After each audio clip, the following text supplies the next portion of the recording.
Okay, let's talk about the amazing exponential distribution, which is really the workhorse of queuing theory, and a lot of simulations that deal with continuous time. So the exponential distribution has some really cool properties that I'll talk about in this video. It's very useful in modeling the time between events. And the properties that I'll talk about will kind of explain that. As a distribution, it does a good job balancing simplicity in that it's mathematically manageable to compute theoretical results, as well as realism in that it does a good job modeling real world scenarios. So here's a kind of picture of what the density function for a exponential distribution looks like. And so kind of the height of this represents the likelihood of you seeing that amount for an inner arrival time or a service time. And you can see that it's defined for positive values of x. Okay, so which makes sense. We'd want the time between events to be a positive amount of time. Otherwise, if we got negative values, we'd be going back in time, and we don't want no time travel. As much as I love Back to the Future, we don't time travel when we're doing simulations. Um, and it puts the most probability at times near zero, and kind of a decaying probability as we get further away from zero. So it's most likely that, for example, the next arrival will be between 0 and 2 minutes from now. But there is some small probability that it will be 10, 20, 30 minutes into the future. Okay. This curve is for rate equals 1, but the shape in essence looks the same. It just gets stretched out farther the larger that rate is. So kind of here's the kind of mathematical formulation for that density function. It's going to be alpha e to the negative alpha t, where alpha is that rate parameter. Yeah, some things about this. It's got a cumulative probability distribution. So the probability that your time is less than some time is going to be 1 minus e to the negative alpha t. And if you want to know what's the probability that it's going to take more than 5 minutes or more than a certain amount of time, that would be modeled by e to the negative alpha t. E being that special mathematical constant that's approximately 2.71828 dot dot dot dot dot. Okay. So the expected value for an exponential distribution is 1 over that rate parameter. So you can think of the rate parameter as a number of arrivals per unit time. And so the average time per arrivals is going to be the reciprocal of that. And so if you have a large rate, that means customers are arriving really fast, then the time between customers tends to be really small. On the other hand, if you have a small rate, customers arrive really slowly, then there's going to be a long amount of time between customers. Okay, and so the expected value, that's what this E of t is. The expected value of an exponential variable is going to be the reciprocal of the rate.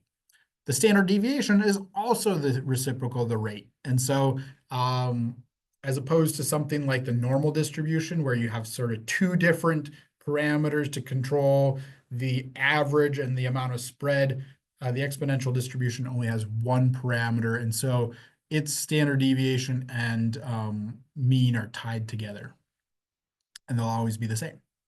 So that's actually maybe a good test of whether the exponential distribution is a good way to model something that you have data for. So if you have data of when people are arriving and you compute the time differences between those arrivals, and then you compute the average and compute the standard deviation, if an exponential model is a good model, those two numbers should be pretty close to each other.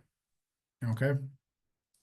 If not, then maybe you'd want to switch to using a gamma distribution, which is maybe the more powerful cousin of the exponential distribution. And there's ways to sort of estimate what gamma distribution would work well based off of data that you have collected. So what are some of those amazing properties that I mentioned that make the exponential distribution so nice to work with. First kind of property is that the density function is decreasing, meaning that small times are most likely and larger times become less and less likely. Okay. The second property is kind of the mind-blowing one. It's called the lack of memory property, which says that if I've been waiting a minute, the probability that somebody arrives in the next minute, given that I already have been waiting a minute, is the same as the probability of them arriving in the first minute.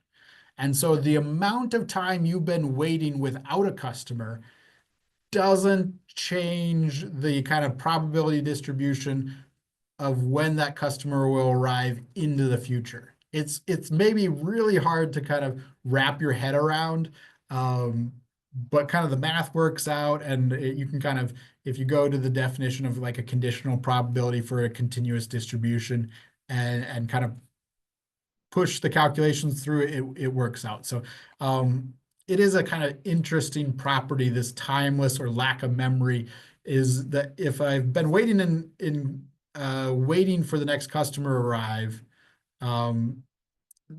the probability of them arriving in the next minute isn't any different than it was in the first minute.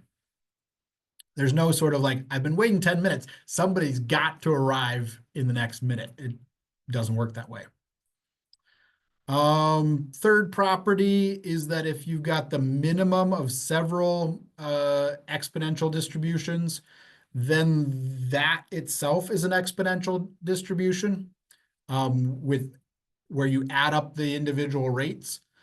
This can be really useful when you have multiple servers. And so if you have 3 servers, one with a rate of 1, one with a rate of 2 services per hour, and one with a rate of 3 services per hour, then if you just want to think about when is the next server going to finish, you add up their rates and say, okay, 1 plus 2 plus 3 is 6.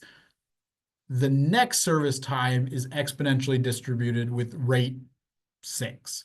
And so you can kind of treat groups of servers as one combined server, which makes kind of math and getting theoretical results much easier.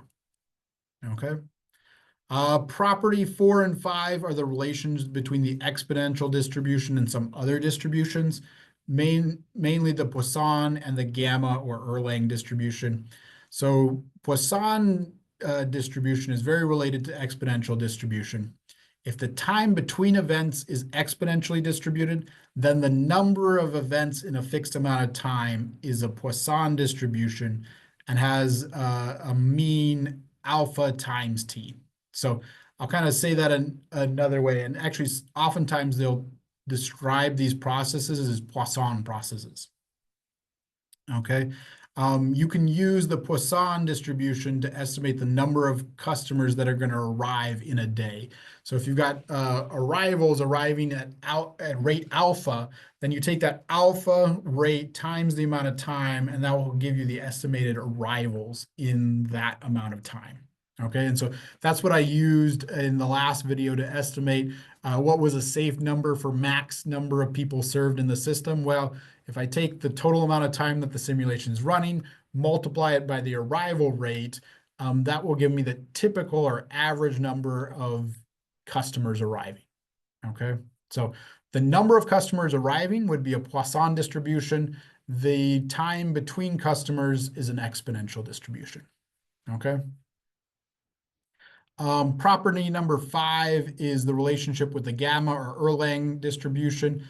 If you add together a certain number of exponential distributions, then the result is a gamma distribution, or sometimes called the Erlang distribution.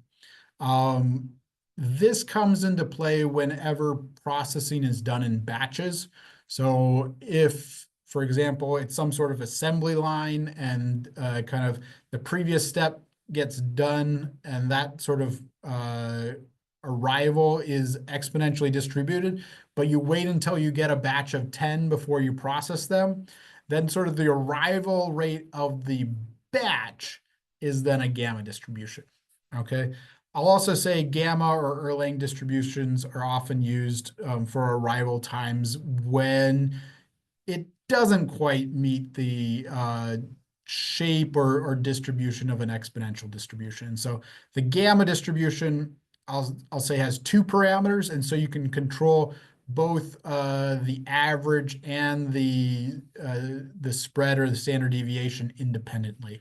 And so if you kind of look at your inner arrival times and the average and standard deviation are not the same, then you might want to use a gamma distribution to model your scenario. Okay, so that's it about the exponential distribution. It's a pretty powerful tool in mathematical modeling, especially for queuing theory.